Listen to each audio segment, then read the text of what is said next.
Alright guys, welcome to the Smart Education. Today we are going to discuss law relating torts lecture number 3. Without any further delay, let's get started in the lecture. So in the previous lecture we have already discussed introduction, general condition of liability for a tort. General condition include wrongful act or omission of the defendant and legal damage and legal remedy. And we have also seen in the introduction the word tort is derived from a Latin word named tortum, and the tort is a French equivalent word which means wrong, and torts, there can be a civil wrong and there can be criminal law that we studied in previous lecture. Today we will be starting with kinds of tortious liability. But before starting kinds of tortious liability, let's quickly see a case law. Ryland versus Fletcher, most important case law in your law of torts chapter. So what really happened in this case? So let's say that there Ryland, a mill owner, employed independent contractor who were apparently competent to contract a reservoir on his land to water for his mill. So what really happened here is that, just give me a second. Let's say that there was a guy named Ryland, and here is the guy, and he employed some independent contractors to build a reservoir. Let's say this is the reservoir, and what really happened next, that there were old disused mining shafts under the site of the reservoir which the contractor failed to observe because they were filled with earth.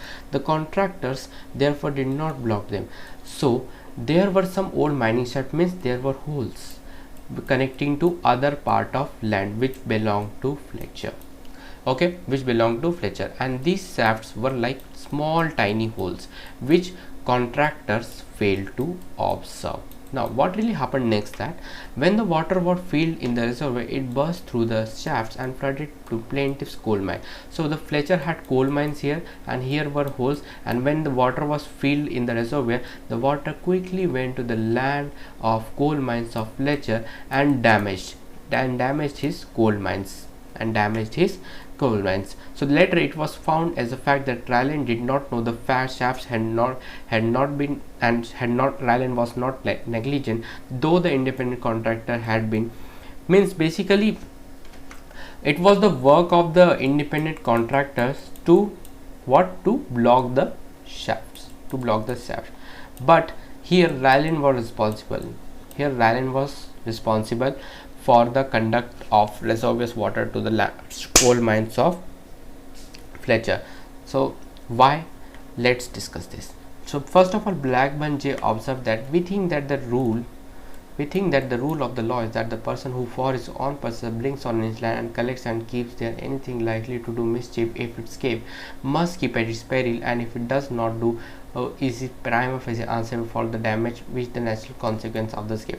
So it is nothing but, if you keep anything on your land and if it escapes, then the person from whose land it escapes is responsible. That's what Blackburn J observed in the case law of Ryland versus Fletcher. Now if I give you a more detailed explanation, that is observed in later in the case of Red versus Leon. So what happened, that it escaped from a place of which dependent has occupation, means Ryland had the occupation there of which he has control to, Ryland had full control, which is outside his control, something is likely to mischief. Now it is quite obvious that if the water escapes from the land of the Ryland and if damages to the land coal mines of Fletcher, then it is quite responsible that it is due to the mistake of Ryland, and Ryland was keeping a thing. If it escapes, then obviously it's gonna damage. So I think Ryland is responsible. That's what the first point says. Second one is non-natural use of land. So what is natural? First of all, what is natural use of land and what is non-natural use of land? So first of all, natural use of land means if there is a river, it's a natural use of land, and unnatural means something built by human beings. So means if there is anything non-natural has been constructed on your land and if it damages something on others land, then that case will fall under Ryland versus Fletcher, and the defendant will be liable for the damage of plaintiff. Okay, so that is nothing but our observation in Ryland versus Fletcher case. Now let's discuss strict or absolute liability. First of all, there is a major difference between strict or absolute liability. Strict liability has exceptions. Means if the case falls under those exceptions, then the defendant will not be liable. But absolute liability has no exceptions, therefore it has no exception. Then if the case falls under those exceptions, there will be no immunity.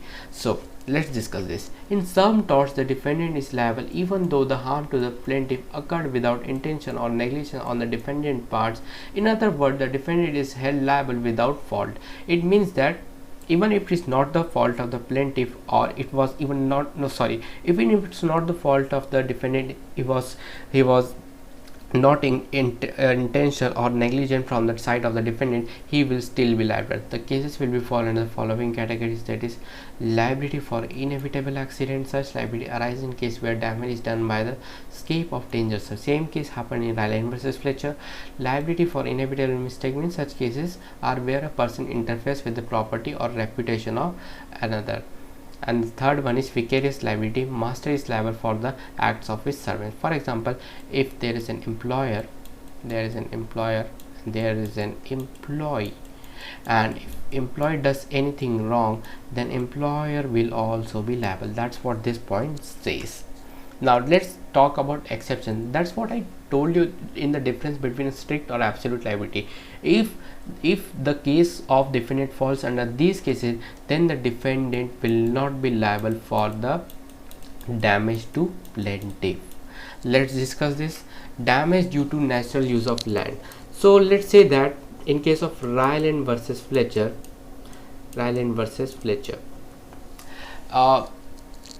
what happened that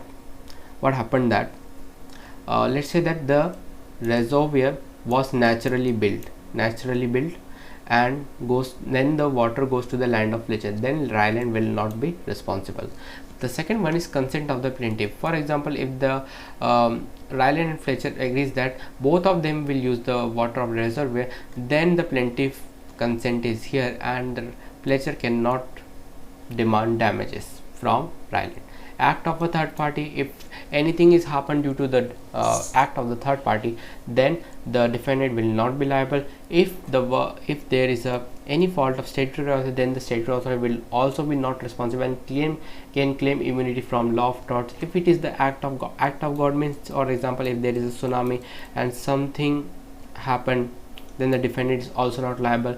Escape due to plaintiff's own fault. For example, if due to the Fletcher's fault the reservoir water come to the land of Fletcher's coal mine, then the Ryland will not be responsible. So that is it for today's guys. I hope you love the video. Make sure you subscribe to the channel, like the video and share the video among your friends.